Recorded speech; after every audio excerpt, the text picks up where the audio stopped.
So can we start, sir? Yeah, you can.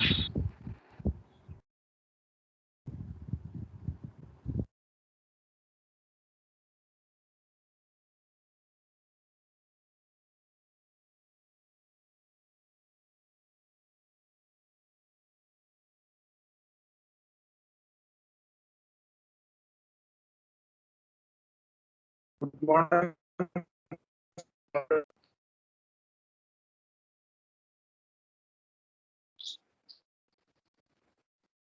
Hello, sir. Am I audible, sir? Yeah, you are audible.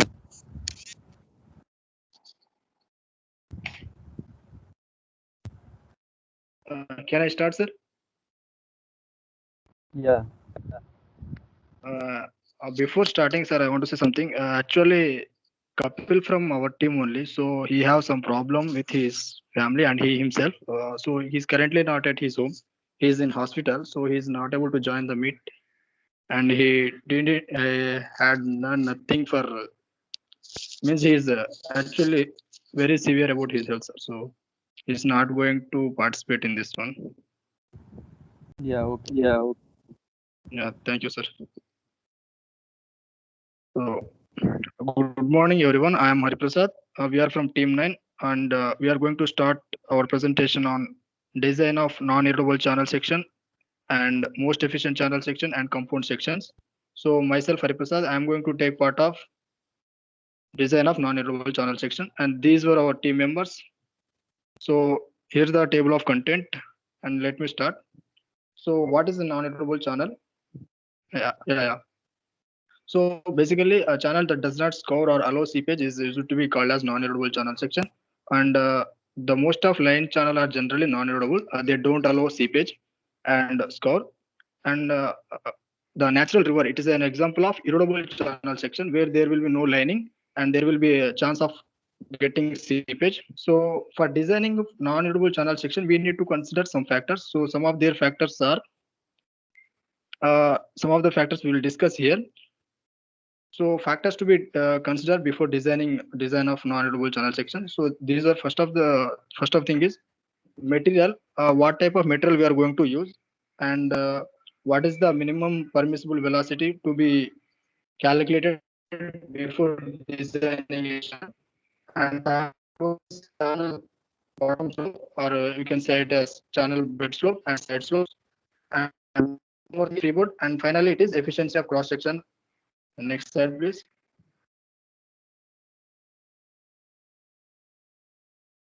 Coming to material to be used, we generally use concrete for general purpose. For designing any line channel, we use concrete, steel, cast iron, timber, glass, and PVC and other plastic. So actually, steel, timber, glass, these are used to be used for industrial purpose. Like if some industrial organization, if they want to design some line channel sections, so they will prefer for steel or timber or glass, where they require some specific amount of, they require some specific efficiency according to their factory itself. So they will prefer steel and timber, but generally we use concrete because we don't have too much. We don't want to make more cost on choosing material. Yeah, next slide, please.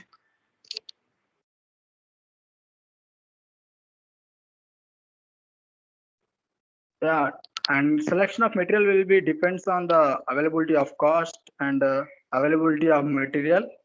And second one and third one is method of construction, and fourth one is the purpose of channel. Next. So what is the purpose of lining? Actually, purpose of lining is to prevent erosion and to prevent seepage losses. This is we have already discussed. So coming to minimum permissible velocity. So why do we really require to focus on this permissible velocity? Because if the velocity is too low than minimum permissible velocity, then there will be chances of siltation. So siltation is basically uh, what accumulation of silt. So which will be reducing the velocity, and it will also affect the efficiency of flow.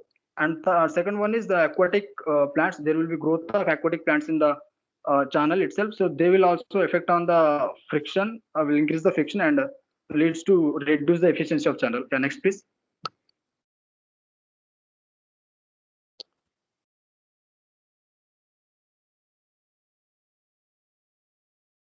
Coming to channel slope, we have bed slope and side slope. So bed slope is depends upon the topography. We will design the bed slope, and coming to side slope, depending upon the material and depending upon the method of construction, and taking consider of seepage and climatic changes, we will design the side slope. Next one. Coming to freeboard we need to be considered because actually freeboard is nothing but a vertical distance between free surface of water and top surface of the channel we have to design. So basically why we require freeboard means whenever there is a chance of waves or winds, so we don't want to our water to spill out of the channel, so we will design this freeboard to maintain efficiency. So usually freeboards of 5 to 13% sufficient for most of the open channel flows. Next. For designing, we will consider this Stages formula and Manning's formula. We are very familiar about these two formulas, so I will not focus much. Next one. Conveyance, actually conveyance is directly proportional to the amount of discharge. The more will be the conveyance and the more will be the discharge. So from here onwards, I will hand over this presentation to Maitri. So thank you.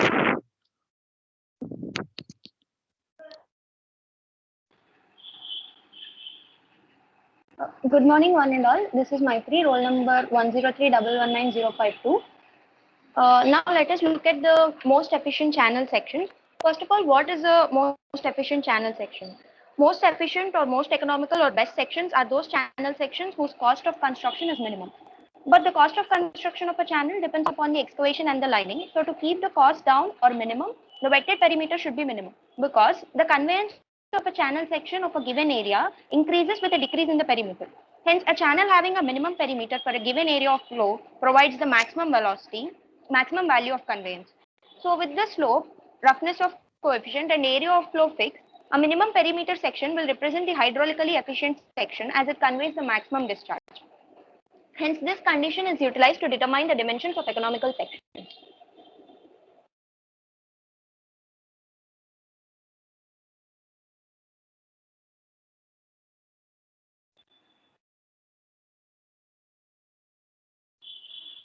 So by Chase's formula, we know that the discharge is equal to AC into root over mi, where m is the hydraulic radius, hydraulic mean depth, A by P.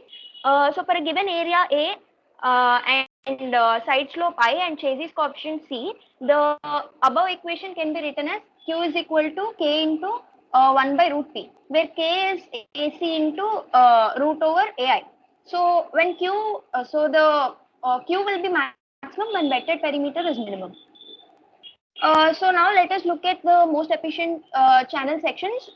Let us look at three shapes of sections, that is rectangular, trapezoidal, and circular section. So first let's look at the most economical rectangular section. So consider a rectangular section as shown here, whose depth is D and width is B. So area of flow is B into D, and wetted perimeter is D plus B, which is B plus 2D. So from this we can say for most economical, so P can be written as B plus 2D, which is A by D plus 2D. So for most economical section, P should be minimum. That is the only variable in this, in the third equation is D. So dP by dd should be 0. So differentiating this equation with respect to D, we get A equal to 2D square. So this means, so we can substitute this in equation 1, which gives B is equal to 2D. So for most economical section, the first condition is that the width of the channel should be twice the depth. And the second condition is hydraulic mean depth M is equal to, which is equal to area by wetted perimeter should be D by 2. Now let us look at the most economical trapezoidal section. So let the width of the bottom will be, let the width of the bottom be B, and the depth of flow is D, and theta is the angle made by the sloping side with the horizontal. So the side slope will be 1 by 1 vertical is to n horizontal. So the area of flow A is this BD plus divided by 2 into depth of flow, which is B, plus the top width is, as we all know, B plus 2nd divided by 2 into D. So the area of flow, so from this area of flow, the width of the bottom can be written as A by D minus ND. Now the wetted perimeter of the channel will be AB plus BC plus CD, which is BC plus 2 into CD. We know the sloping side length, which will be root over CF square plus DF square. So that will be root over 2D into root over 1 plus n square. So substituting B in this equation, we get wetted perimeter is A by D minus ND plus 2D into root over 1 plus n square. So for most economical section, T should be minimum, and the only variable in the equation of T is D. So we differentiate we differentiate T with respect to D, and we equate it to 0 to get maximum perimeter. To get minimum perimeter. So when we differentiate and equate it to 0, the condition we obtain is D plus 2nd by 2 is equal to D into root over 1 plus n square. That is equation 1. So here in this equation, B plus 2nd by 2 is half of the top width, and D into root over 1 plus n square is one of the sloping sides length. So the first condition in a most economical trapezoidal section is that half of the top width must be equal to one of the sloping sides length.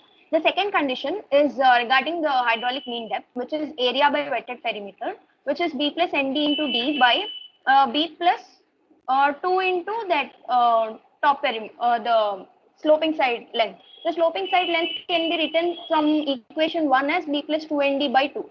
So the hydraulic mean depth will be equal to D by 2. This is the second condition for most economical channel section for trapezoid. The third condition is that the three sides of a most economical trapezoidal channel section are tangential to a semicircle described on the waterline.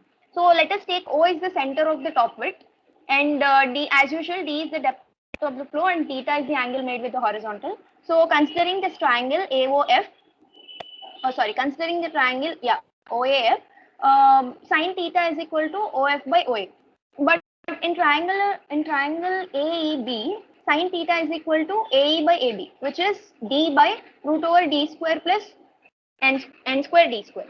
So from this we can write sin theta as 1 by root over 1 plus n square.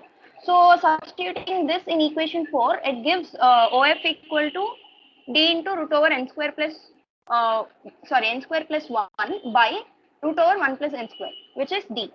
So we can say that this is a circle of radius D. And now let us look at the best side slope for most economical trapezoidal section. We know that the area of trapezoidal section is B plus ND into D. From this equation, we can write B as A by D minus ND. Wetted perimeter of the channel is B plus 2D into root over 1 plus n square. For most economical trapezoidal section, depth of flow D and area of flow A are constant. So n is the only variable in this equation 3. So we differentiate the perimeter we differentiate the perimeter with respect to n to get the minimum perimeter that is for most economical section. So by differentiating, we obtain this equation that is n is equal to 1 by root 3. But we know that n 1 vertical is to n horizontal is the side slope. So we can write it as tan theta is equal to 1 by root 3 because n is 1 by root 3. So tan theta is equal to root 3. That means theta is 60 degrees. So we can say that this trapezoid is half of a hexagon. So this is half of a regular hexagon because T is equal to 3b. When we substitute n in the equation of wetted perimeter, we get T equal to 3b, which implies that this is half of a regular hexagon. Now let's look at the most economical circular section. So for the most economical section, discharge for a constant cross-sectional area, slope of bed and chassis coefficient is maximum. But in case of circular channels, the area of flow cannot be maintained constant. So with the change of the depth of the flow, the wetted perimeter and wetted area both change. Hence, in case of circular channels, we have two conditions to obtain most economical circular section, which is first one is condition for maximum velocity and the second one is condition for maximum discharge. Let us look at the first one, condition for maximum velocity.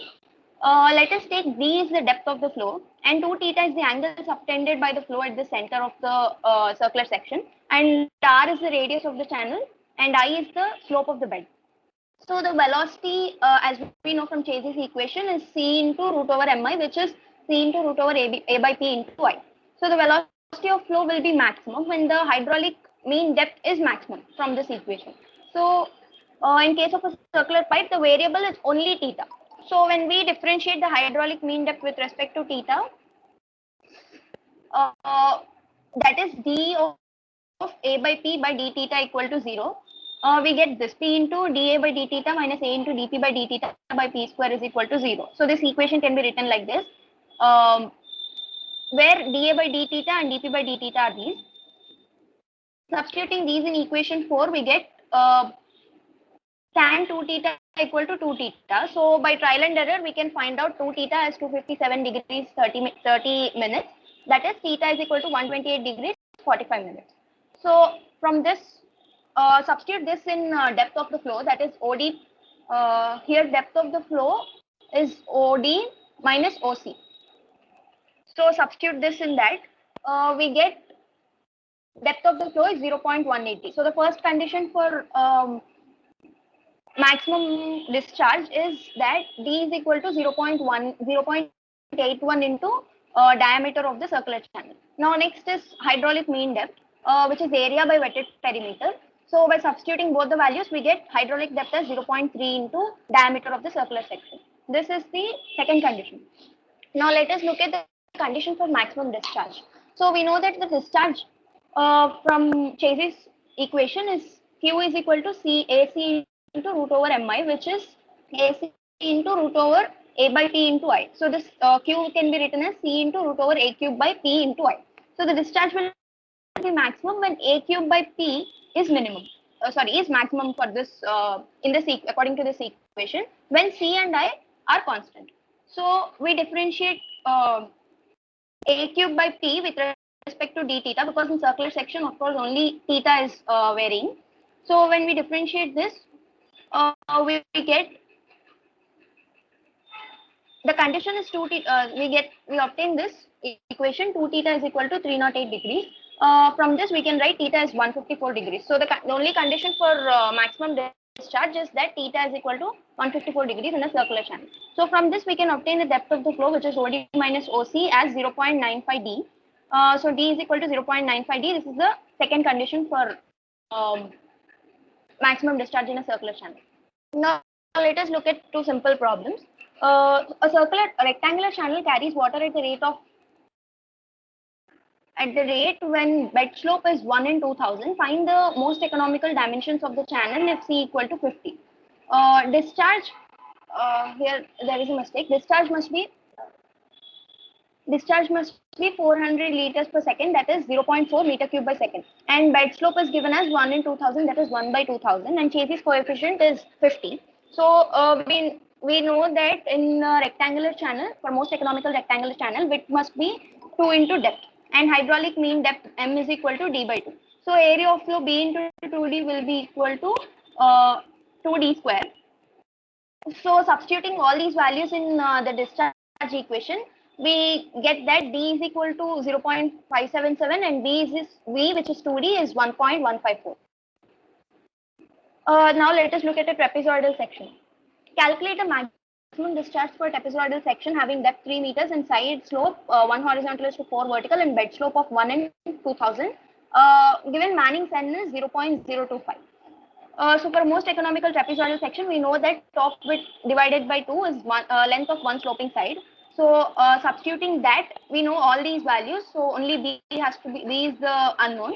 So we find B as 4.68 meters. Substituting B in area, we get area as 16.29 meters square. And we know D, which is 3. So hydraulic mean depth is 1.5 meters. So substituting all these values in discharge equation, we get discharge as 19.09 meter cube per second. That's all from my side. Over to Yashwant. Good morning, all. Am I audible? Hello.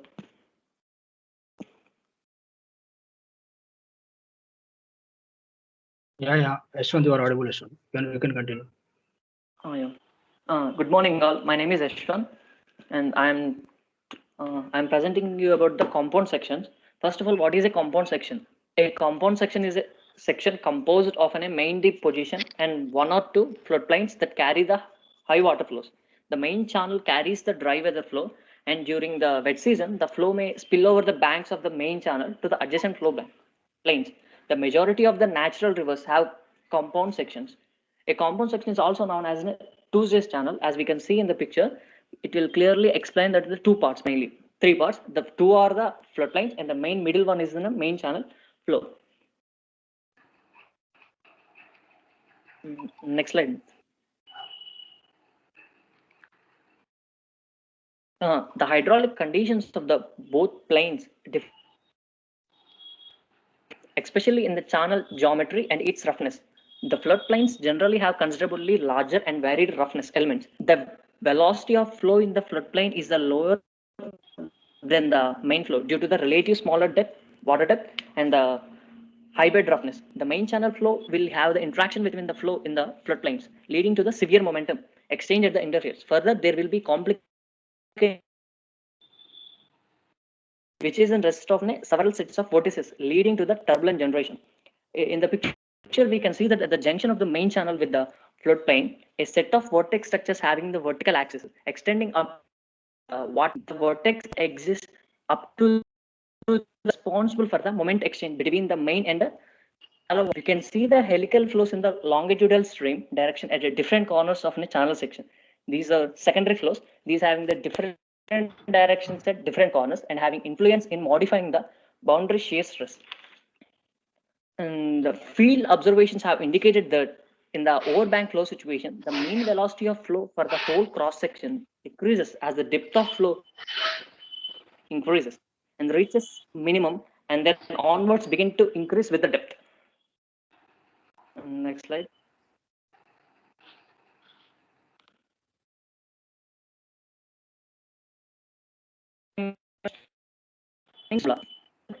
Compound channel by considering a common conveyance K. To account for the different hydraulic conditions of main and floodplain sections, the channel is considered to be divided into subsections, with each subsection having its own conveyance Ki. The sum of the conveyance will give the total conveyance sigma Ki equals to K for using the discharge compensation.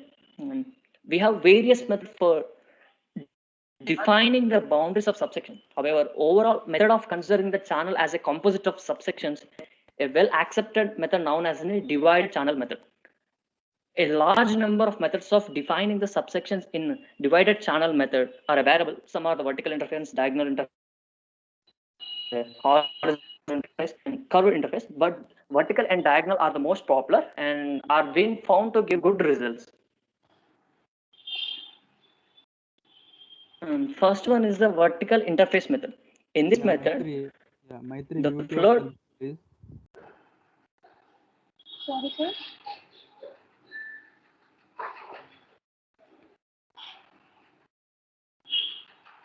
In this method, the flood banks are separated from the main channel by means of a vertical interface. This interface is considered as surface of zero shear, which is in no transfer of momentum takes place. As such, the length of the vertical interface is not included in the calculation of wetted perimeter of either the over the bank flow or main flow. And next one is the diagonal interface. Is considered from the top of the main channel bank to the center line of the water surface. This interface is considered to be a surface of zero shear stress, and as such, the length of the diagonal interface are not included in the calculations of the wetted perimeters of the overbank and main channel flow. If the cover bank portion has significant rough case, this equivalent roughness for the overbank has been adopted. And we can see the example to understand of these methods. The example is, of course, a compound section is symmetrical in cross section and has the following geometric properties: main channel, trapezial cross section, bottom width is 15 meters and slide slopes 1.5 h is to 1 v, and the bank full depth is 3 meters and Manning's coefficient is 0.03, and longitudinal slope is 0.09, and we can solve this by using the two methods, first we solve within a diagonal interface method. For that, we will draw a on considering time. I have drawn and solved this problem, and we can see the before slide. Before slide. Yeah. We can see in this picture diagonal interface. The dotted lines are the interface that we use in the diagonal interface, and it is mainly divided into three subsections: A1, A2, and A3. And A2 is the main channel section, and A1 are the because it is a symmetric one, and the float plane section. We can see the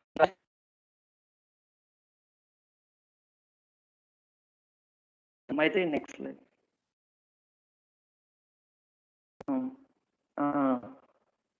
And the area element, in area element, we can see the A1. A11 is in part we can calculate. These are the general calculations we can easily solve. We don't need to worry about this. And by calculating the A11, A23, and A33, this is an area. And by using the Munning's formula, we can easily get by the discharge is 1 by 0.03. It is a coefficient factor given in the problem. And 98.2 is the area covered by the A1, and 1.27 is the hydraulic layer. By getting the it is easily get by dividing the total area by wetted perimeter, and 0.01 is the roughness given in the problem, and we get it has a 69.287 meters square by second. Similarly, A2 and we will get, and the total discharge is a 280.21 meters square per second. We can see the next method is the vertical interface method. Here the vertical interface, we can see just a small change between the diagonal interface and the vertical fence is this thing. Here the dotted lines are exactly divide the three parts. Exactly divide the three parts as in a float plane and main channel, and one more float plane. And the table here we can see the total area a little bit changed because of the interface difference only, and difference in the hydraulic radius, and a small change increase in the A2 and hydraulic radius also. And next slide.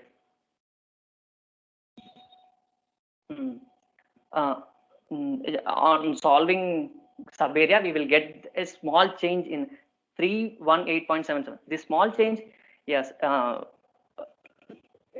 divided channel method, it is observed that the overestimation is observing in the discharge channel.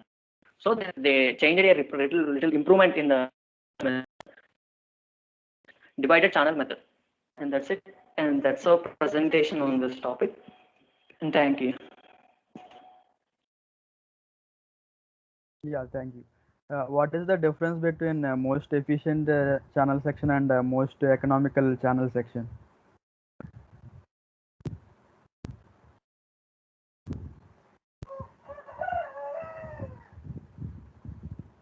Sir, actually, most economical is where we'll consider a cost and all those things, the material we are using. And coming to most efficiency, we will look at the discharge, what is the velocity and how much amount of water we are getting through the cross section. Yeah, discharge should be minimum or what? And sir, discharge should be maximum. Okay, in economical section, what is the criteria? Like which parameter we observe? Sir, in cost of construction, sir, mainly we'll look at the cost of construction, and we'll go for less minimum cost for construction works and the material Okay, we use. minimum cost. Yeah, minimum cost. Okay, like what we restrict, like what is the minimum parameter in the design parameters? Like bed slope. Wetted perimeters. Yeah, okay, fine. What is the criteria in trapezoidal channel section for most economical section? Sir, the top width divided by 2 is equal to length of one sloping side, sir. Okay, for a circular section, for the consideration of maximum discharge.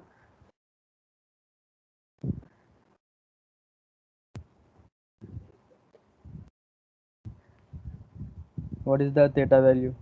The angle subtended at the center is 308 degrees. So that is theta is 154 degrees. Okay, fine. Yeah, like when can we go for a diagonal interface method in compound sections?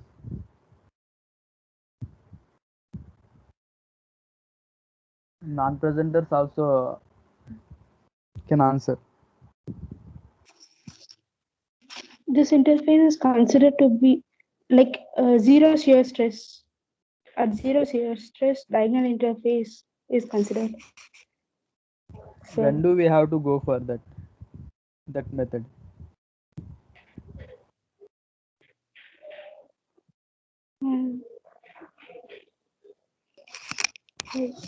Yeah, any other can answer.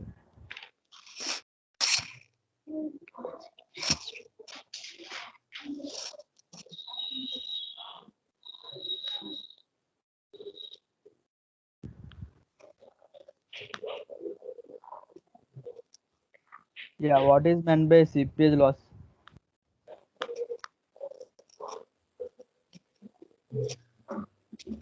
So the water will be getting into the ground. It will loss of the ground surface. That's known as seepage loss. Sir. Okay, percolation of water into the ground. Okay. Yes, sir. Yes. Yeah, fine. Like 10th batch can share your PPT and present.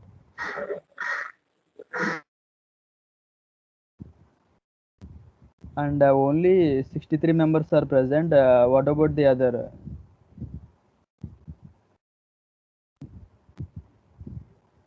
Just inform them to join. At the end, attendance report will be downloaded and will be observed.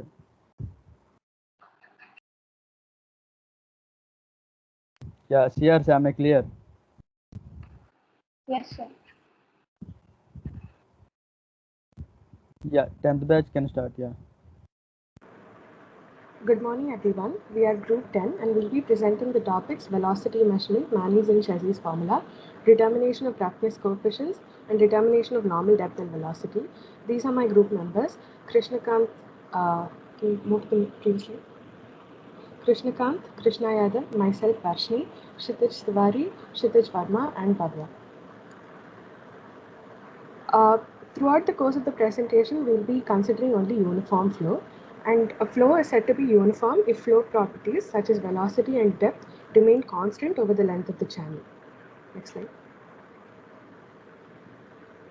The first formula under velocity measurement is Chessy's formula. The following are the assumptions used while deriving Chessy's formula. The first one is that flow is steady and uniform. So flow properties remain independent of time as well as space. Channel bottom slope is small, so it is negligible. Channel is prismatic, so the area of cross section of the channel at all sections will remain constant. And energy line will remain constant as the flow is steady and uniform, so there will be no losses. Next slide. The below diagram shows a control volume encompassing sections 1 and 2. We apply the momentum equation to this control volume. The momentum equation is P1 minus W sine theta minus FF minus P2 is equal to M2 minus M1. P1 and P2 are the forces due to pressure of the fluid acting at sections 1 and 2 respectively. W sine theta is the component of weight of fluid acting along the direction of pressure forces P1 and P2. FF is the shear force acting at the boundary of the control volume, and M1 and M2 are the momentum fluxes at sections 1 and 2 respectively. Next slide. Since the flow is uniform, the pressure forces P1 will be equal to P2 and momentum fluxes M1 will be equal to M2. W, which is the weight of the fluid, is equal to gamma into A into L, which is unit weight of water, gamma, into A into L, which is the volume of the control volume. And FF will be equal to tau naught into PL. FF is, as already mentioned, is the shear force acting at the control volume, and tau naught is the average shear stress, and P into L is the area. Since the bottom slope is negligible, we replace sine theta with S naught. So gamma AL into S naught is equal to tau naught into PL. Since equilibrium is maintained, and rearranging, we get tau naught is equal to gamma into A by P into S naught. A by P, as we know, is hydraulic radius R. So tau naught is equal to gamma R into S naught. This tau naught is equal to k rho into v square. K is a coefficient that depends on the roughness of the channel and nature of flow. Rho is the density of the fluid. V square is velocity square. That is equal to gamma r into s naught. So rearranging again, we get v is equal to c into root of r s naught, where c is equal to root of gamma by rho into 1 by k. Next slide. So this is Chezy's formula. It was developed in 1769 by a French engineer called Antoine Chezy. And according to this, for a steady uniform flow, as mentioned in the assumptions, the average velocity in an open channel is given by v is equal to c into root of r s naught. V is the average velocity, c is Chezy's constant, r is the hydraulic radius, which is equal to a by p, p is the wetted perimeter, and s naught is the bottom slope. Next slide. The Chezy's constant c can be determined using two formulae. The first one is Bézine's formula, according to which c is equal to 157.6 divided by 1.81 plus k by root m. Here, k is called Bézine's constant and m is the hydraulic mean depth or hydraulic radiance. Bézine's constant k is dependent on the roughness of the channel surface, and higher the roughness of the channel surface, higher will be the constant. Next slide. Another way to determine Chezy's constant c is through Gangulet-Cutter formula, according to which c is equal to 23 plus 0.00155 divided by I plus 1 by n, the whole divided by 1 plus 23 plus 0.00155 by I into n by root m. Here n is the roughness coefficient or Cutter's constant, I is the bed slope, and m is the hydraulic radius. Next slide. Another commonly used formula other than Chezy's formula in open channel flow to determine the velocity or discharge is Manning's formula. It was developed in the year 1889 by an Irish engineer called Robert Manning. And according to Manning's formula, the discharge is given by 1 by n into a into r power 2 by 3 into s power half. A is the discharge through the channel, n is the roughness coefficient, a is the cross-sectional area, r is the hydraulic radius, and s is the channel bottom slope. Next slide. Equating Manning's and Chezy's equations for velocity, we get c into root of rs is equal to 1 by n into s power half into r power 2 by 3. So the r term on the right hand side will be r power 1 by 6 and s power half will be cancelled on both sides.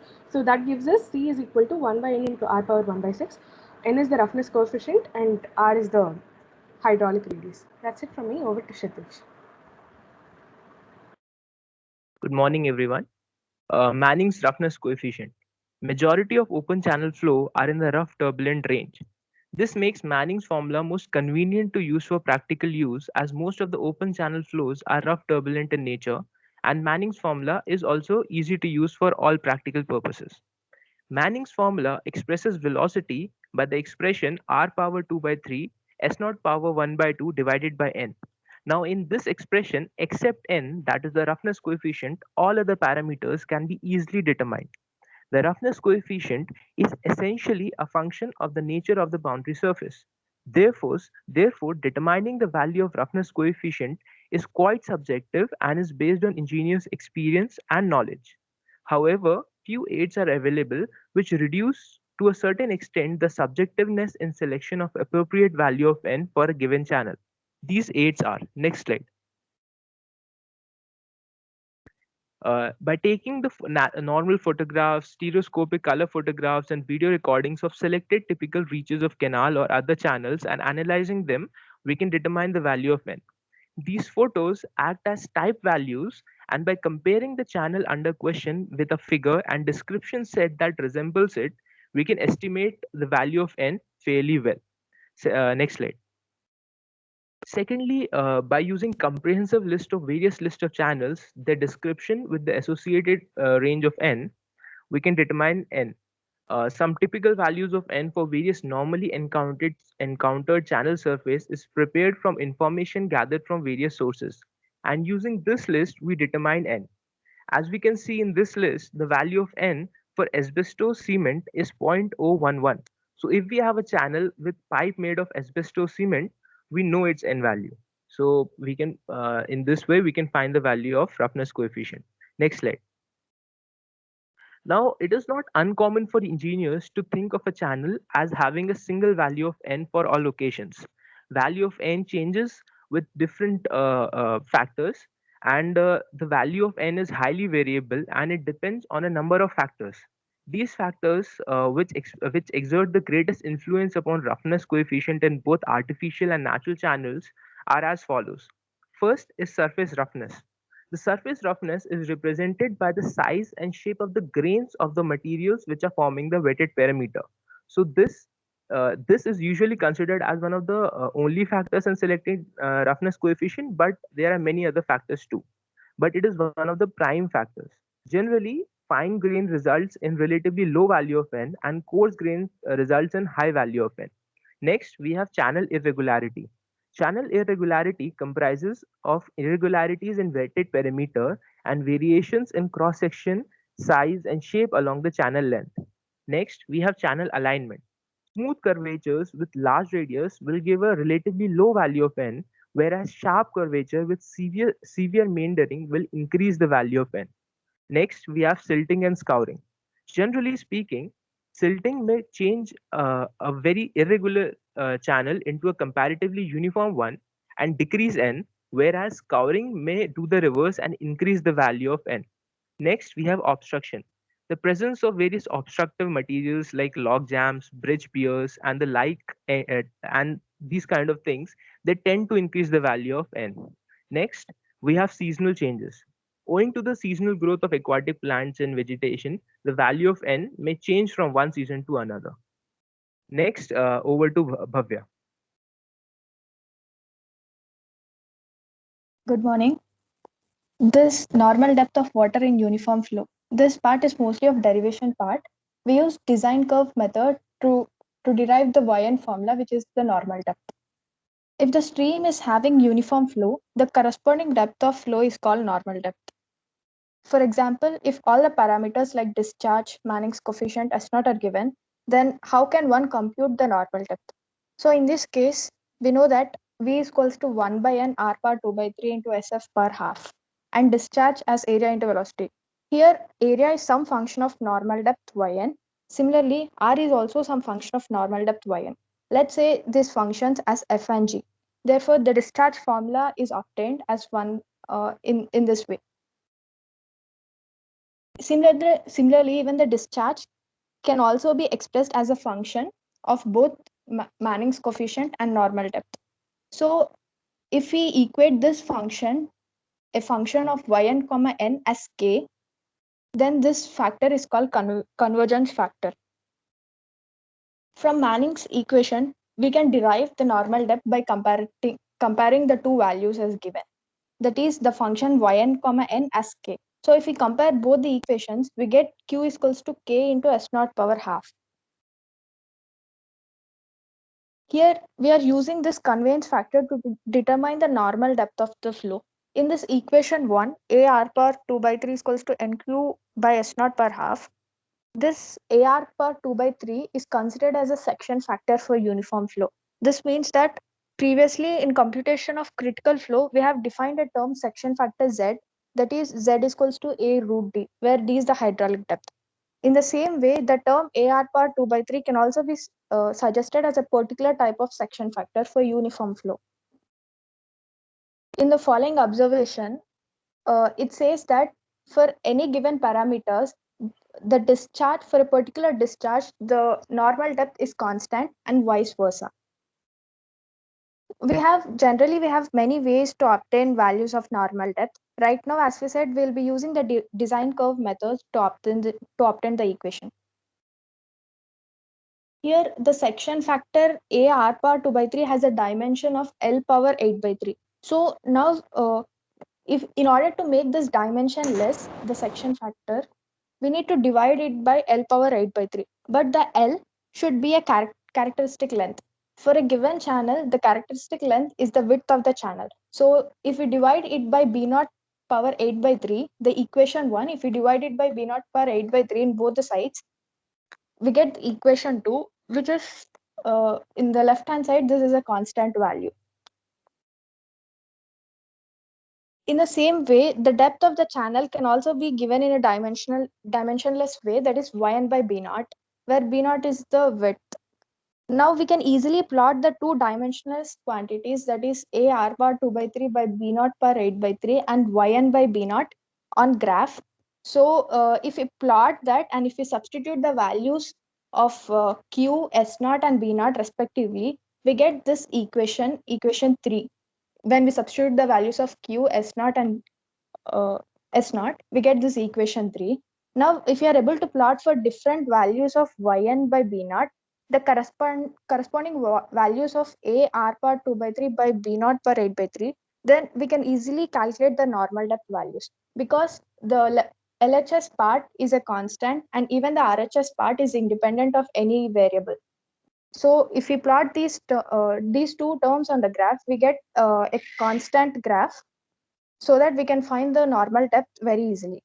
Here is the table for different values of ratio of yn by b naught, the corresponding values. So if the yn by b naught ratio is 0.001, the corresponding value is this. So if for a given channel, if the b naught value is given, we can find the yn easily by using this method. So finally, in this way, we can obtain the normal depths for the given channel by using design curve methods. Yes, that's all. Thank you.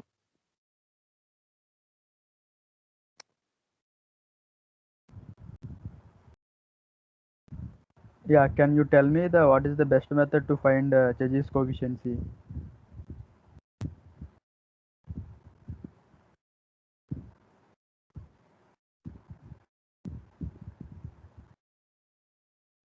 For smooth boundary Using conditions. Darcy-Weisbach. Sorry.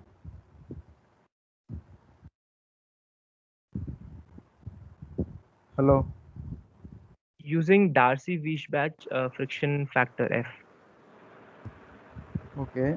What is the relation between C and N? Chezy's coefficient and Manning's roughness coefficient.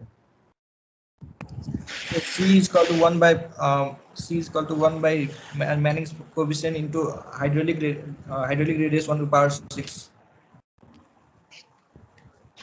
It is R by 6, or is there any square root like that?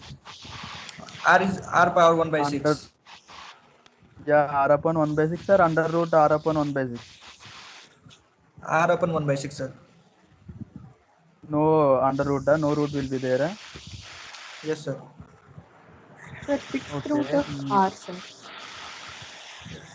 What? C is equal to 1 by n into 6th root of R. 6th root of R. R, hydraulic radius R. Yeah, 6th root of R. Huh? Yes, sir. Okay. Yeah, for Manning's coefficient, what is the best method? Like,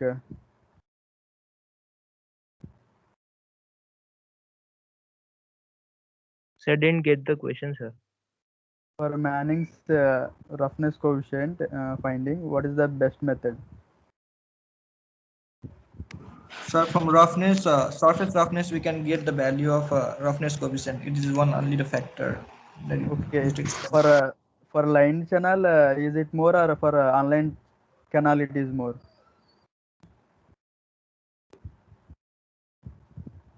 Sir, for online channel. Sir, online. Okay, good. Yeah, what are the units of section factor?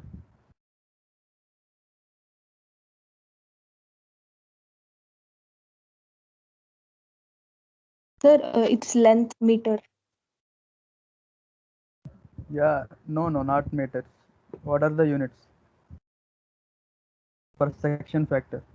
Sir, it's meter inverse, sir. dimensionless. It's not dimensionless. It's meter inverse, sir. No.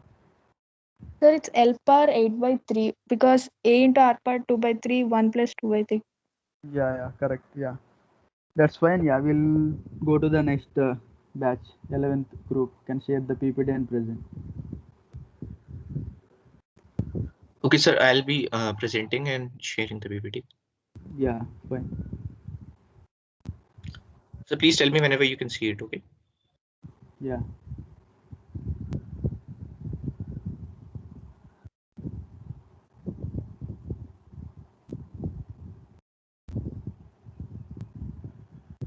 So can you see it? Yeah. Okay. Good morning, everyone. I hope you all are in pink of your health in these tough times. We are Group 11, and today we are asked to present a topic on problem related to canal design and its assumption and parameters. So allow me to start by respecting the time constraint given by sir and ma'am, and also to keep this PPT as concise as possible. Here we got to know that canal design can be divided into two parts: drainage channel design and irrigation canal design. And we haven't delved deeper into this due to PPT and time constraint. So let us move to the main PPT content. What is canal design? Canal is an artificial channel, generally trapezoidal in section, constructed to carry water to fields from source that can be river or reservoir. The optimal design of a canal consists of minimization of an objective function, which is subjected to certain constraints. In simpler word, it means designing a canal in most efficient and economical way.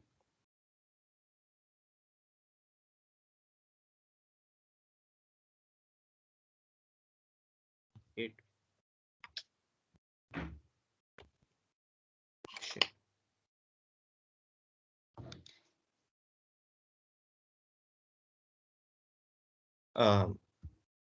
Wait, sir.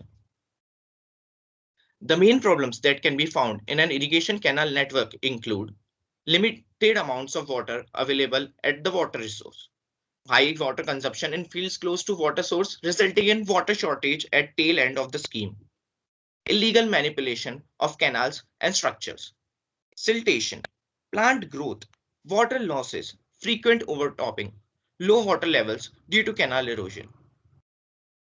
Now, here we have told you important terms related to canal design. I will not explain alluvial soil, non-alluvial soil and economical section, and it will be taken by my friend Madesh, and all these other terms I'll explain to you in brief. Coming to silt factor. See, during the investigation works in various canals in alluvial soil, Gerard Lacey established the effect of silt on the determination of discharge and the canal section. So he introduced a factor named silt factor, and its formula was given by F is equals to 1.76 into under root of dmm, where dmm is the mean particle size of silt in millimeter. Moving to coefficient of rugosity. The roughness of canal bed affects the velocity of flow. This roughness is caused due to the ripples formed on the bed of canal. So a coefficient was introduced by R.G. Kennedy for calculating the mean velocity of flow, which was known as coefficient of rugosity, denoted by N. It also depends on the type of bed materials of the canal. Coming to mean velocity. Mean velocity has a formula of 0.6 d, where d is the depth of water in the canal or river. It is also given by the formulas by Chezy's expression and Manning's expression, which has already been covered in the previous group slides. Now moving to critical velocity. When the velocity of flow is such that there is no silting or scouring action in the canal bed, then it is called as critical velocity. And its value is denoted by V naught, and its formula is 0.546 into d raised to the power of 0.64. Critical velocity ratio. It is the ratio between mean velocity and the critical velocity. And it is also responsible to tell us about whether silting or scouring will occur or not. Moving to regime channel. When the character of the bed and bank materials of the channel are same as that of transported materials, and when the silt charge and the silt grade are constant, then the channel can be said as regime channel. It is an ideal condition and is not practically possible though. Moving to hydraulic mean depth, it is the ratio between cross-sectional area and wetted parameter, and its formula is R is equals to A upon P. Now, I'll tell you about full supply discharge. The maximum capacity of the canal for which it is designed is known as full supply discharge. The water level of the canal corresponding to full supply discharge is known as full supply level. Now, I would like to call on my friend Madesh to explain us better in detail about alluvial soil, non-alluvial soil, and economical section. Hello all. So now let's see about alluvial soil. The soil which is formed by the continuous deposition of silt is known as alluvial soil. The river carries heavy charge of silt in rainy season. When the river overflows its bank during the flood, the silt particles get deposited on adjoining areas. This deposition of silt continues year after year. This type of soil is found in deltaic region of a river. This soil is permeable and soft and very fertile. The river passing through this type of soil has a tendency to change its course. Coming to non-alluvial soil. Non-alluvial soil is a soil which is formed by the disintegration of rock. It is found in the mountainous region of river. The soil is hard and impermeable in nature. This is not at all fertile. The river passing through this type of soil has no tendency to change its course. Next slide. Now we will see about the most important term, which is the economical section. If a canal section is such that the earth obtained from cutting, that is excavation, can be fully utilized in forming the banks, then that section is known as economical section. Again, the discharge will be maximum with minimum cross-section area. Here, no extra earth is required from borrow pit and no earth is in excess to form the spoil bank. This condition can only arise in case of partial cutting and partial banking. Sometimes this condition is designated as balancing of cutting and banking. Here, the depth of cutting is called balancing depth. Next slide. So we will see about section of line canal.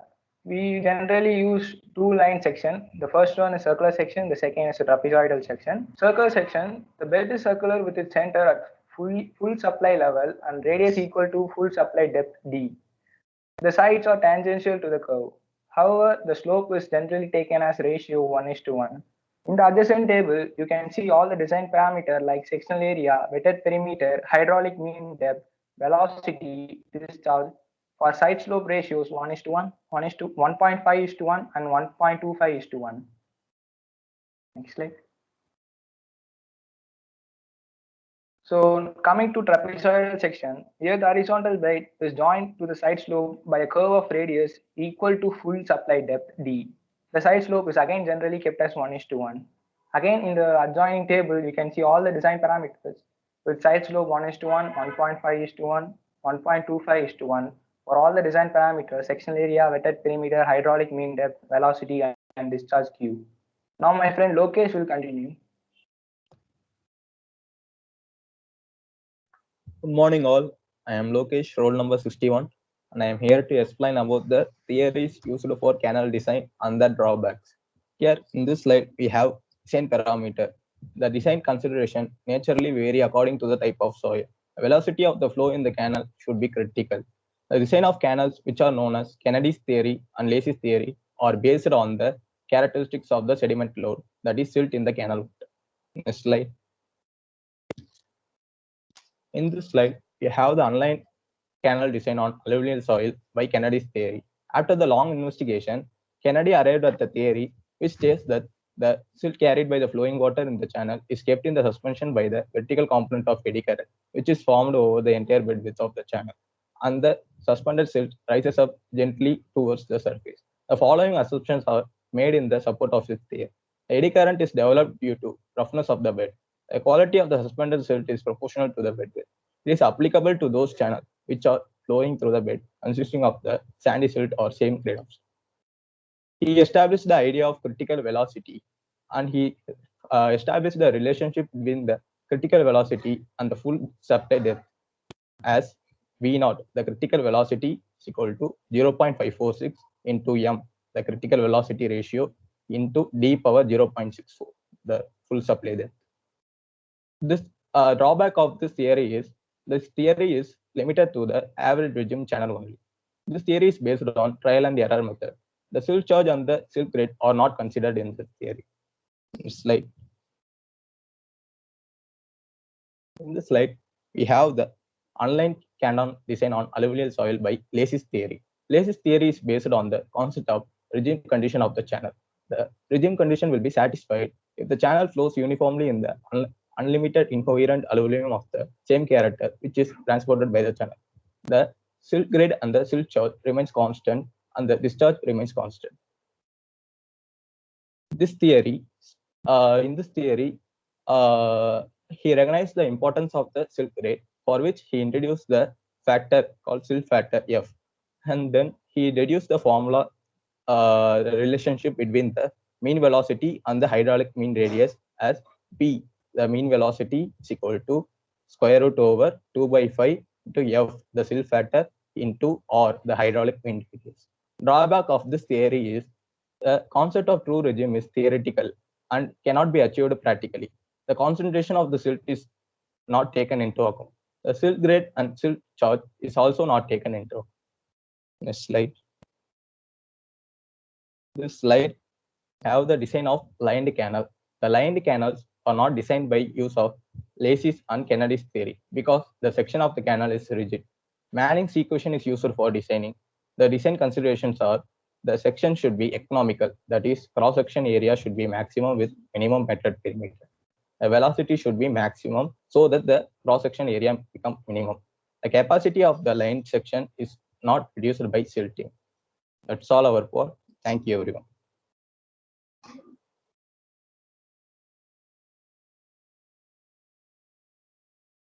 What is meant by critical velocity ratio and what is the use of it?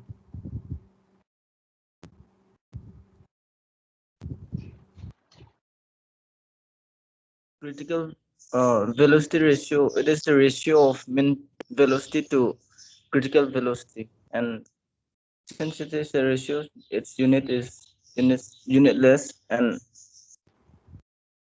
it is used.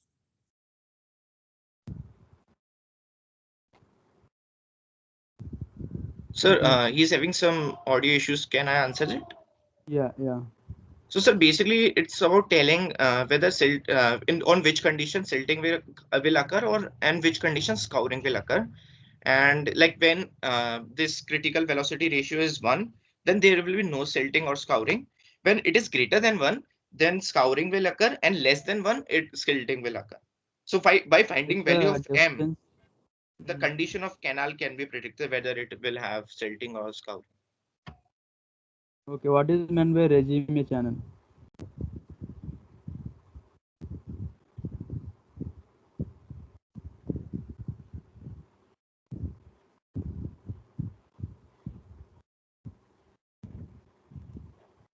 Hello, am I clear? What is meant by regime channel?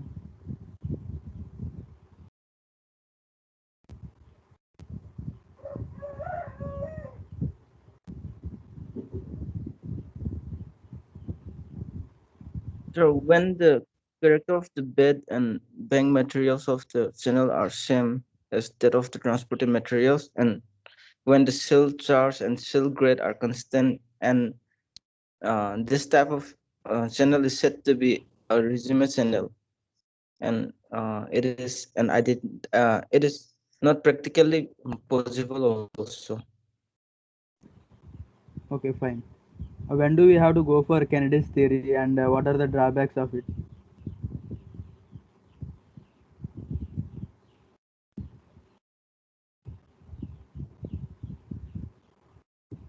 For Kennedy's theories, we have to go for online canal design on alluvial soil, and the drawbacks are like the theory is limited only to regime channel, or average regime channel, and the design of channel is based on the trial and error method, and the value of M, which is the critical velocity ratio, is fixed arbitrarily, and silt charge and silt grade are not considered, and there is no equation for determining the bed slope, and so in order to find it, we have to depend on Cotter's equation only, and the ratio of width to depth has no significance in this theory also. Okay, fine. Yeah, next batch, 12th batch can present.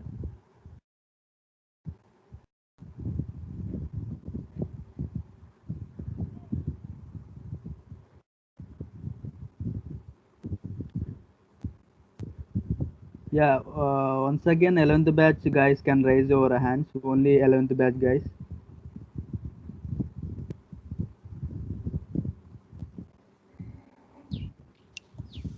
Can I start, sir?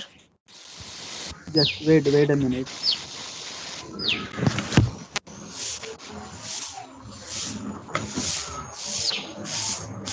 Manoj, wait a minute.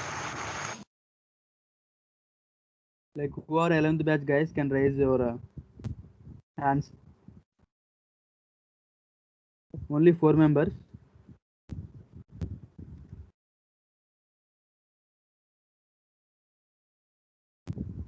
Five.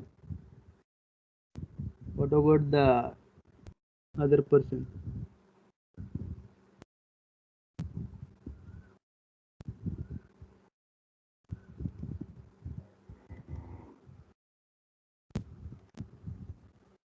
Sir, one of our member is not well, so I think like she is not able to raise hand or something. Like, Like is but she on Teams? No. yes, sir, please let me check because like she had some health issue or something like that. Yeah. No, sir, she's not there. Sir, her name Yeah. is Padam Okay. Shri though. Padmasri. Okay. Yeah. 11th batch can lower your hands and 12th batch start your presentation and raise your hands also. Am I audible? Yeah, you are. Okay. Good morning, everyone. Myself Manoj. Roll number 10111972 from group number 12. My group numbers of Manan, Manoj Kumar, Pranit, and Nirbhay Singh. We are going to do a presentation on gradually varied flow and its components. Can I have the next slide?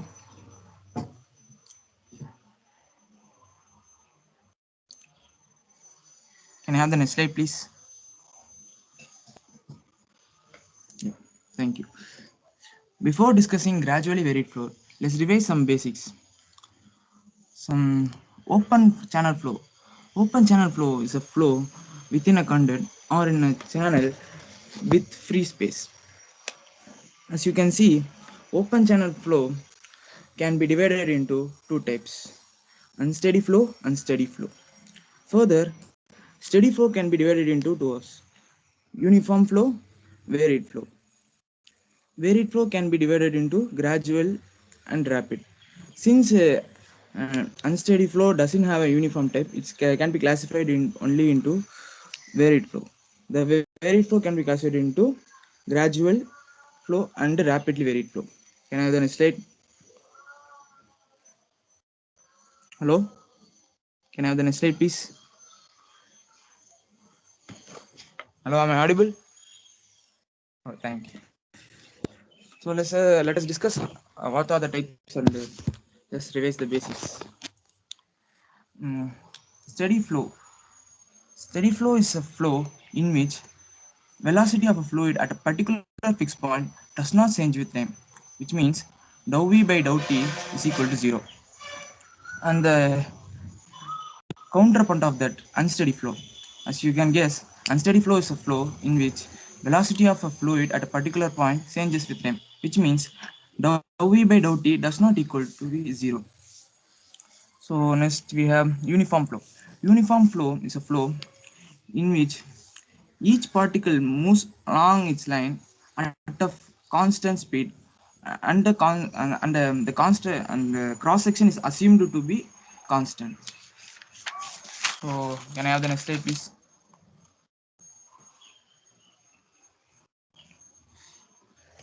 So gradually varied flow.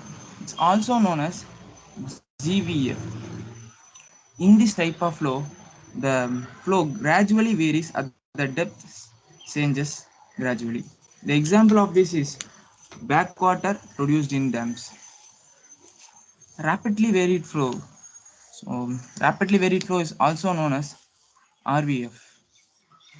In this type of flow, the flow rapidly varies along the depth. So next, the last type we have is particle varied flow. In this type of flow, the flow in which depth of flow changes gradually due to change in discharge of flow. Next, we have the introduction about. So can I have the next slide, please?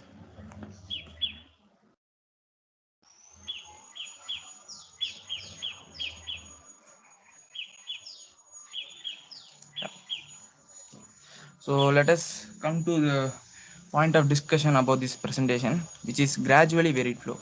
So as I told earlier, gradually varied flow is a flow in which the flow gradually varies Manuel. as the depth of flow changes. Yeah, it's as you all know.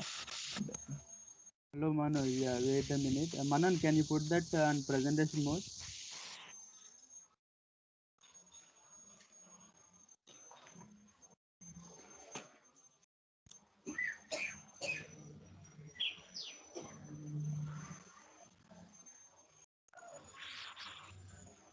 Yeah, on the bottom, like at the bottom, you can see that presentation mode.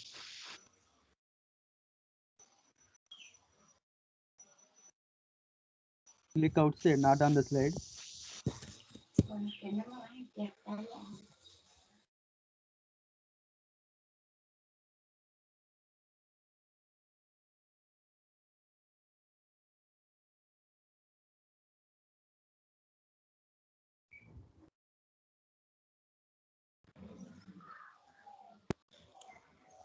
Yeah. Okay, and Manoj. Yeah. So as you all know, it follows the formula of dy by dx equal to s naught minus sf by 1 minus fr square. So s naught stands here for bed slope, and fs for friction slope, and fr for Fourier's number. So let us derive this formula. So another slide, please. So the bottommost line is assumed to be the datum, and the next line, which you can see, which has the distance of y, is the channel's bottom, which has the slope of s naught, and the third line, which you can see, which is at the distance of y from the channel bottom, is the water surface, which has the slope of sw, and the final line, which you can see, is the energy grade line, which you all know has the head of v square by 2 energy head. So can I have the next slide? Yeah, okay. So as you all know, the total head is the sum of z plus y plus v square by 2g.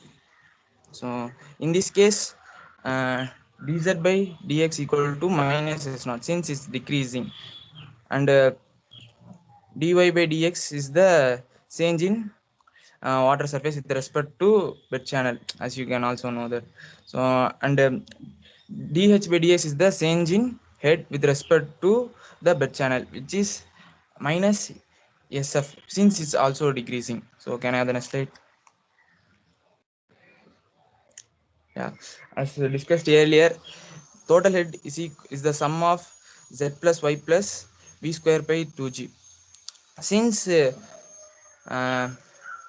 q is equal to v into a, so v is equal to q by a. If we substitute q by a in that equation, we get, I mean, this. Can I have the present slide? Oh, yeah, fine. H is equal to, then we have h is equal to z plus y plus q square by 2g into a square. So if we differentiate this equation with respect to x, we have dh by dx equal to dz by dx plus dy by dx plus q square by 2g, and 1 by dx 1 by a square. Next step, if in the last column, if we apply chain rule, since we have the before that in second term we have dy by dx, if we use chain rule for with respect to dy, we have Manoj, don't read everything. Like, no need to explain everything. Like, you can go to the solution directly. Okay. So if we solve, we have the equation as s naught minus, I mean, last step of that final step, I mean, in that slide we have the final equation, right? Before this slide, finally, yeah, we have s naught minus ff sf equal to dy by dx 1 minus q square t by g a cube. Since we know q square t by g a cube is equal to fr square, if we since it's multiplication, if it goes to the other side, it becomes division. So can I have the next slide? Yeah. So dy by dx equal to x naught minus sf 1 minus fr square. Yeah, that's all from my side. Manan, can you take over this?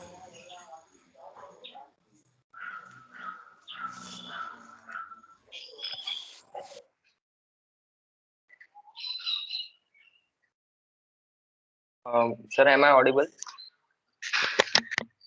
Yeah. So we can classify flow profiles in many ways. So the flow profiles are classified by the slope of the channel S0, Yn, which is normal depth, Yc, which is critical depth. So there are 5 different classifications which can be said as critical, mild, steep, adverse, and horizontal slope. So for mild slope, we have the condition normal depth is greater than critical depth. For steep slope, we have the condition normal depth is less than critical depth. For critical slope, we have condition normal depth is equals to critical depth. For adverse slope, S0 is negative, and for horizontal,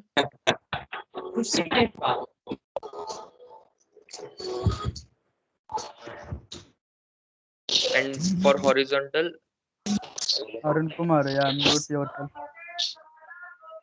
we have S0 is equals to 0.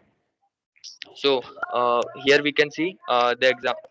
We can see the drawings of mild slope, steep slope, critical slope, and horizontal bed and adverse slope, where CDL represents critical depth line and NDL represents normal depth line. Now this is the analysis of flow profiles. Here we have zone 1, zone 2, and zone 3, where the conditions are different, and the flow can be classified as subcritical and supercritical. This can be better explained in the next slide. Now for the mild slope, if we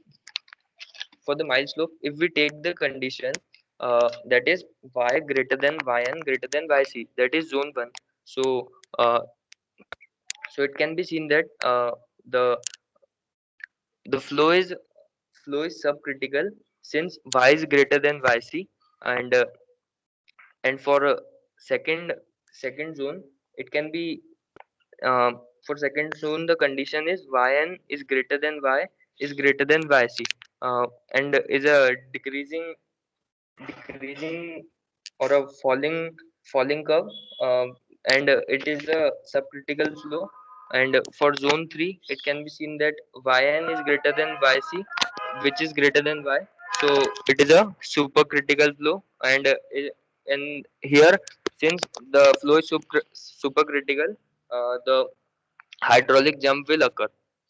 Similarly, from steep slope, it can be seen that there are 3 zones again, where the same conditions can be seen from here, as y greater than yc greater than yn, where the flow will be subcritical, yc greater than y greater than yn, where again the flow will be supercritical and hydraulic jump will occur. And the third zone, yc greater than y greater than yn, where the flow will be supercritical, and here also the hydraulic jump will occur. Similarly, in horizontal slope and adverse slope, here we do not have zone 1, since y greater than y, since y greater than yn is not possible, because here yn does not exist. So So zone 1 here will not be present, and other flows can be seen. So this is the flow profile of horizontal slope, and this is the profile for adverse slope. Now uh, we can see the computations of gradually varied flow.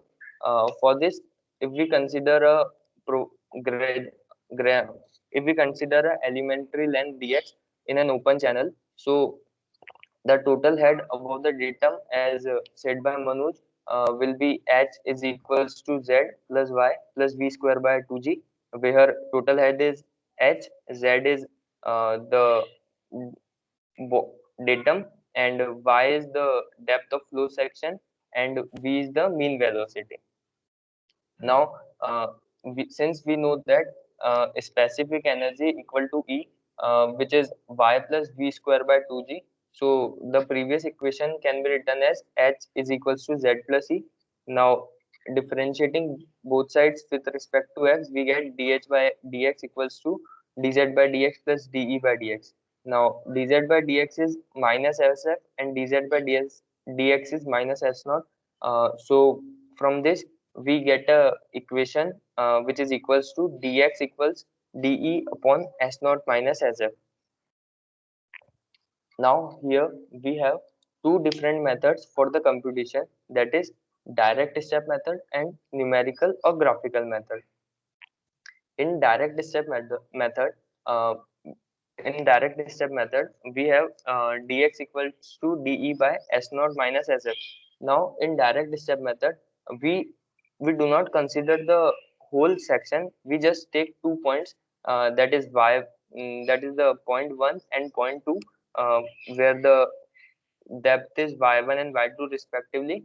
So at both the points, we can find the friction slope, that is sf1 and sf2, which so sf can be sf1 plus sf2 by 2.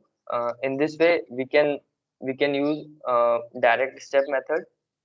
Now there are disadvantages of using direct step method.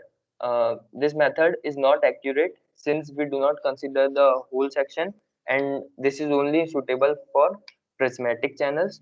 Um, we also have another method called numerical or graphical method. For this method, we consider the entire section, and for considering the entire section, we integrate it over the whole length. So dx is equals to de upon s naught minus sf. Hence, integrating it, we get x is equals to integration of de upon s naught minus sf. Here we consider the whole entire section. So this is a more accurate method. So its advantages are it is a more accurate method, and method is valid for both prismatic and non-prismatic channels. So that's all from our side. Thank you.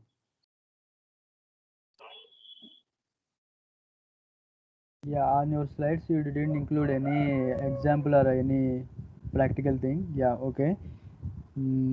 Like what is the value of critical depth in triangular channel?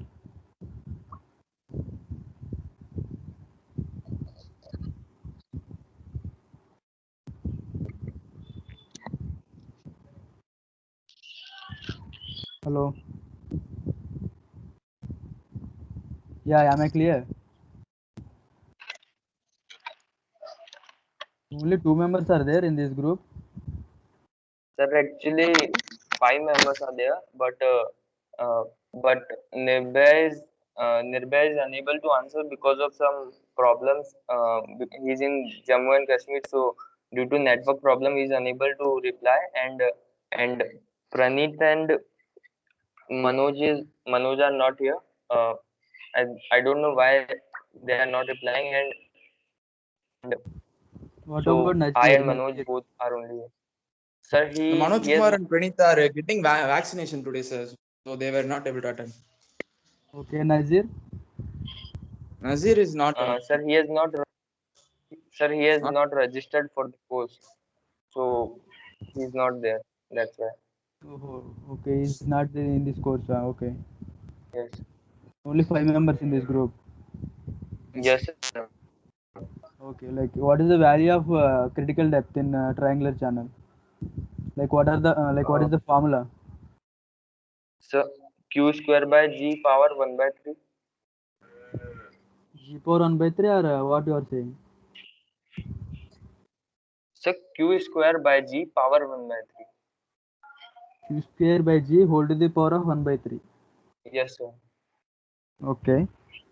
What is the differential equation of gradually varied flow? So the differential equation is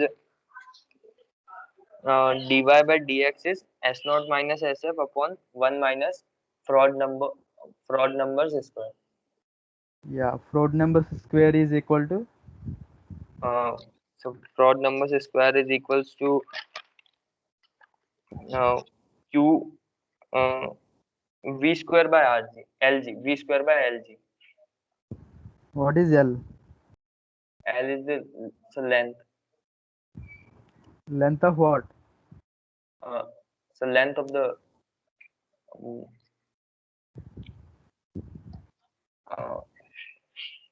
L is characteristic length or simply length?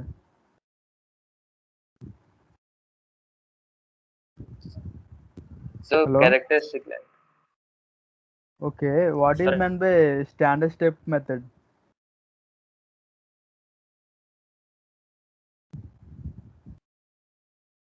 Hello?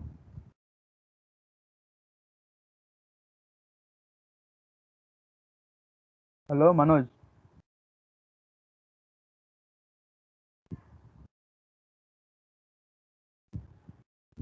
Hello, sir, am I Yeah, audible? yeah, you are audible. What is Sir, meant by could you standard please step repeat? method? So standard step method. Sorry, sir, I don't know. Oh yeah, what about Manoj?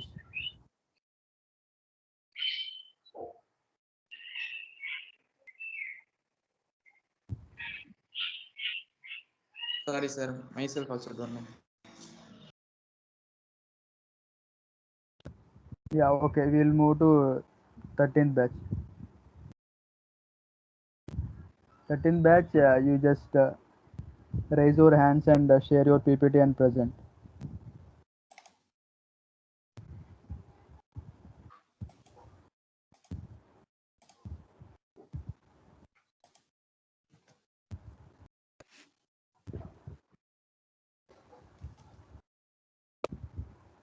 Hello, sir. Is my screen visible? Yeah, it's visible. We are group 13 and our topic is, sir, have we noted down the names? We have raised our hands, everybody. Yeah, fine. Our topics are characteristics of flow profiles, drawdown and backwater curves, profile determination, and graphical integration. We are roll number from 76 to 81. First, my topic is characteristics of flow profiles. Flow profiles are classified by the slope of the channel, that is S0, and normal depth Yn and critical depth Yc. There are 5 slope classification designated by the letter C, that is critical slope, mild slope M, and steep slope S, adverse slope A, and horizontal slope H. First, we will look about critical profile. Critical profile is one that sustains uniform and it has critical flow, that is Yn is equal to Yc. Critical flow is unstable, like a small energy fluctuation in energy will shift the flow into supercritical or subcritical flow. You can see the diagram of critical slope here. This is normal depth and this is critical depth. These profiles are formed in channels of critical slope, that is when S0 is equal to Sc, where normal decline and critical decline coincide with each other. It has three profiles, that is C1, C2, and C3. C1 is asymptotic to a horizontal line, and C2 represent the case of uniform critical flow, and C3 can be formed on the downstream side of a like sluice gate in a critical flow. And next, mild profile.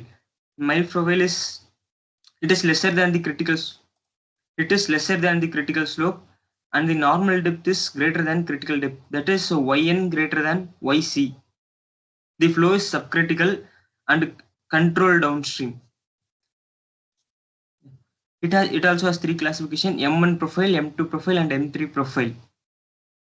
M1 profile lies above normal depth line and it is tangential to normal depth line. You can note that here. At the very start as well as the very end, as the case may be, and meet the horizontal pool surface also tangentially. And next, M2 profile. I'll say an example for M1 profile. You take a long mile channel ending in a reservoir whose surface is above the normal depth line, and behind a dam crossing a natural river, and in a canal that joins two reservoirs at the junction of a mile slope. And then M2 profile, it lies below the normal depth line, and upstream is tangential to the normal depth line. The downstream may end to be a hydraulic drop if the depth submerges greater than critical depth. And for example, we can take at the upstream of a sudden enlargement in a canal section, at the downstream end of the channel bed, the submerges under a pool whose water surface is less than the normal depth. And next is M3 profile. It also lies below the critical depth line, and theoretically it starts from the channel bed. This is the channel bed, and terminates into a hydraulic jump. But however, as y tends to 0 at the bed and v tends to infinity, so therefore there is no physical existence of the M3 profile. We can't find this in the nature. And next, steep profile. Steep profile is steeper than it will be more steeper than the critical slope, and the normal depth will be lesser than the critical depth. That is, yn will be lesser than yc. This flow is also super critical and controlled upstream. And first we will look about S1 profile.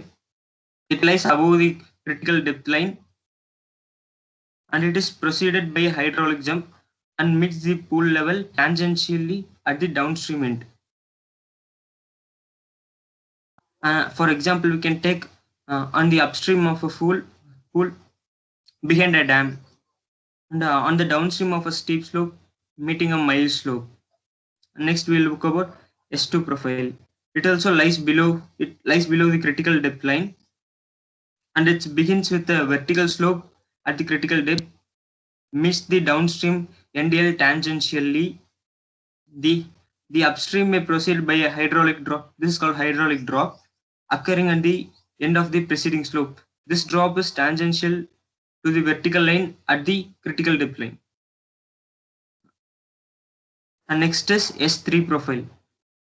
S3 profile lies below the normal depth line, and it theoretically starts from the channel bed with a positive slope. But obviously this portion of the curve has no physical existence. That means S3 also doesn't have physical existence. And next we will look about Hutch profile and A profile. The Hutch profiles are formed in the horizontal channels. That is, bed slope will be 0 and the normal depth line is located at the infinite depth. And therefore, Hutch1 profile cannot be actually established. These profiles are actually the limiting cases of M profiles. And next, Hutch2 and Hutch3 profiles correspond to similarly M2 and M3. Next, we will look about, you can look at this image here. And next, we will look about A profiles, that is adverse profiles. These profiles are formed in the channels of adverse slope. That is, bed slope will be lesser than 0. In this type of channels, normal depth is not a real physical entity. Therefore, A1, these kind of profiles are also impossible. But A2 and A3 profiles are similar to Hutch2 and Hutch3 profiles.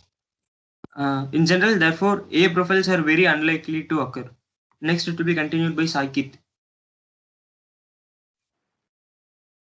Thank you, Prakash. This is Kirti, roll number 76. I will be discussing the backwater and drawdown curves.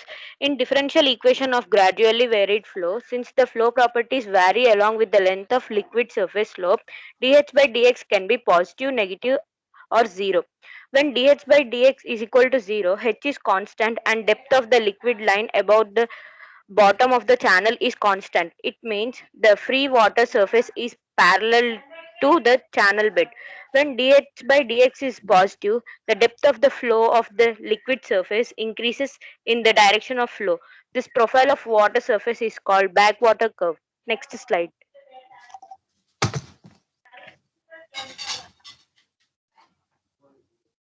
So consider the flow of water over a dam as shown in the figure. So on the upstream of the dam, the depth of the water will be rising. So if there hasn't been any obstruction in the path of flow of water in the channel, the depth of water would have been constant as shown by the dotted line and which is parallel to the bed of this channel. So due to the obstruction on the right side, the water level rises and hits the maximum depth of the bed section. So H1 is the depth of the water at a point where water starts rising up, and H2 is the maximum height of the rising from bed. Then H2 minus H1 is afflux. So afflux is defined as the maximum increase in the water level due to obstruction in the path of flow of water. So the profile of rising water on the upstream side of dam is called backwater curve. So distance along the bed of the channel between the sections where water starts rising to section above water is having maximum height is known as length of backwater curve. Next slide.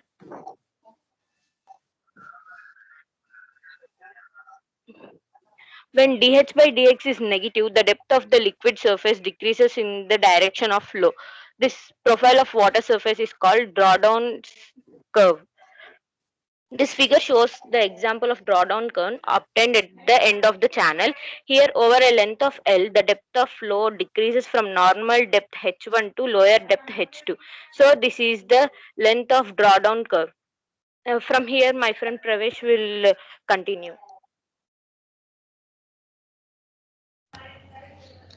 I'll be explaining profile determination and graphical integration. So firstly, what is flow profile? The water surface profile is a measure of how the flow depth changes longitudinally. The profiles are classified based on the relationship between the actual water depth y, the normal depth yn, and the critical depth yc.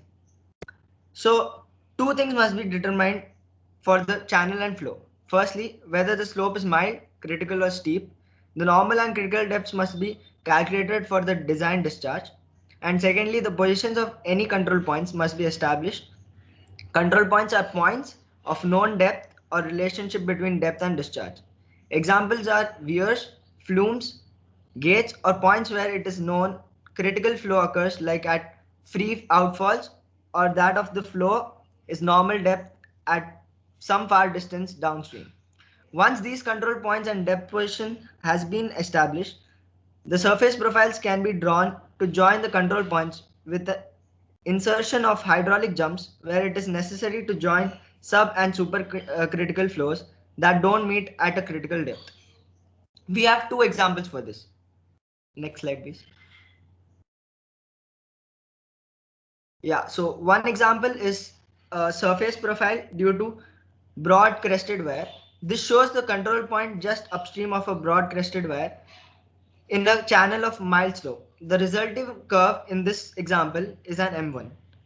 And the second example is a surface profile through a bridge when in flow. This shows how a bridge may act as a control, particularly under flood conditions. Upstream there is an M1 curve, then the flow through the bridge is rapidly varied and the depth drops below critical depth. So on exit is supercritical. So a short M3 curve occurs before a hydraulic jump takes place. The depth back to a subcritical level. Now I'll be explaining graphical integration method. Next slide. One of the method of gradually varied flow profile computations is graphical integration method. This method can be used for finding the GVF profiles in natural channels. This is a simple and straightforward method and is applicable to both prismatic and non-prismatic channels of any shape and slope. To use this method, first of all, we consider the two sections in channel at distances x1 and x2 from reference O, as shown in the figure in the PPT.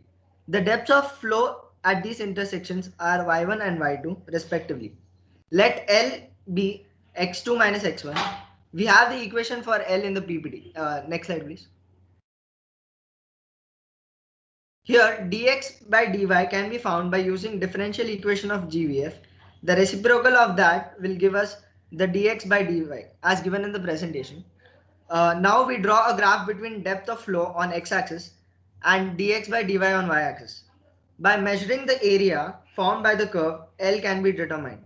The area can also be determined by computing the ordinates dx by dy for different values of y and then calculating the area between the adjacent ordinates. If we sum the areas, we obtain the length L. This is how graphical integration method works. Thank you.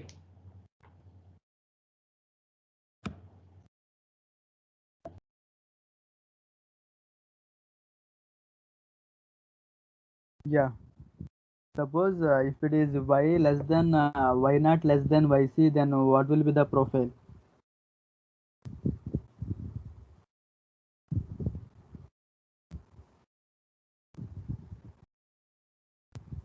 Hello, am I clear?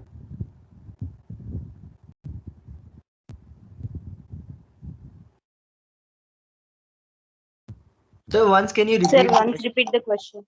Yeah, if y less than y naught less than yc.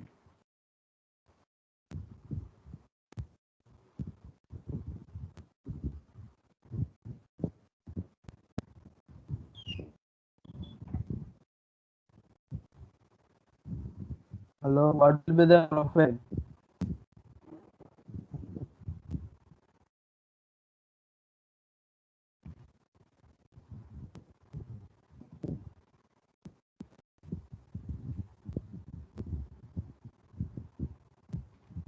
Mild slope. Mild slope, is it correct? Y less than y naught less than yc. So critical. No.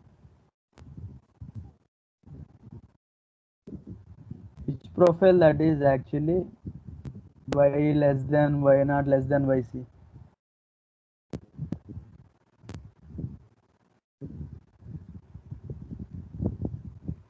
Yeah, like where can we expect the hydraulic jumps in S type of profile?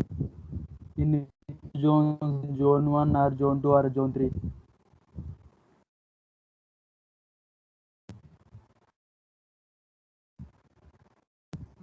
Anybody can answer out of 6.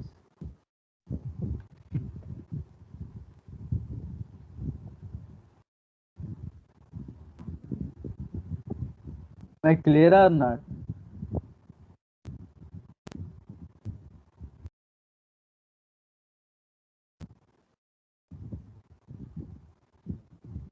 Sir, are you asking in which zone y is less than y not less than yc? No, hydraulic jumps I am asking. Sorry, sir, your voice is breaking. Okay, like y less than y naught less than yc. Like, can you tell me the profile name?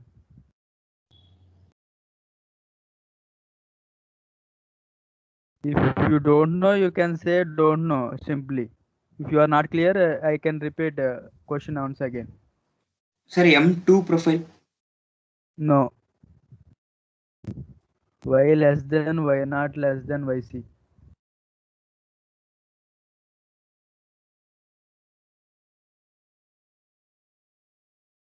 So steep profile, sir. Okay, which steep that is? S1 or S2 or S3?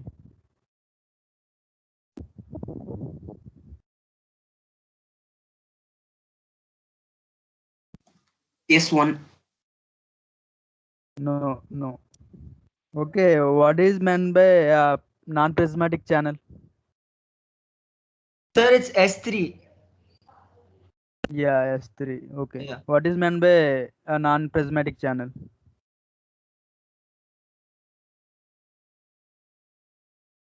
So non-prismatic channels are the channels which have a different cross section. The entire length of the channel will not have the same cross section. It will be differed, and the depth will also be differed. Actually, for an example of a non-prismatic channel will be a natural channels which will be having a different cross section at different particular points of particular cross sections. Why it is different? Like, what is the reason? Sir, it is formed naturally, so there won't be equal like it won't be equal in all the sections. The depth will be differed like due to erosion and all. There won't be lining actually, so it will be different. Yeah, fine. What is the difference between backwater curve and drawdown curve?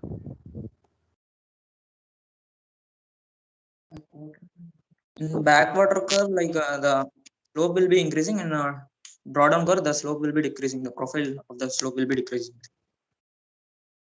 Okay, okay. Backwater curve is a rising curve or a falling curve? Backwater is rising curve. Yeah, is it correct? Sir, the slope will be increasing. Yeah, fine. Okay, like where can we expect hydraulic jumps in S type of profiles?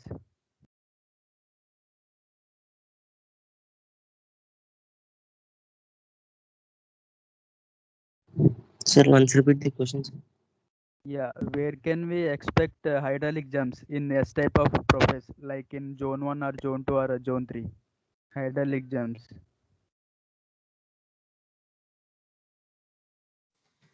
In a second zone, S2.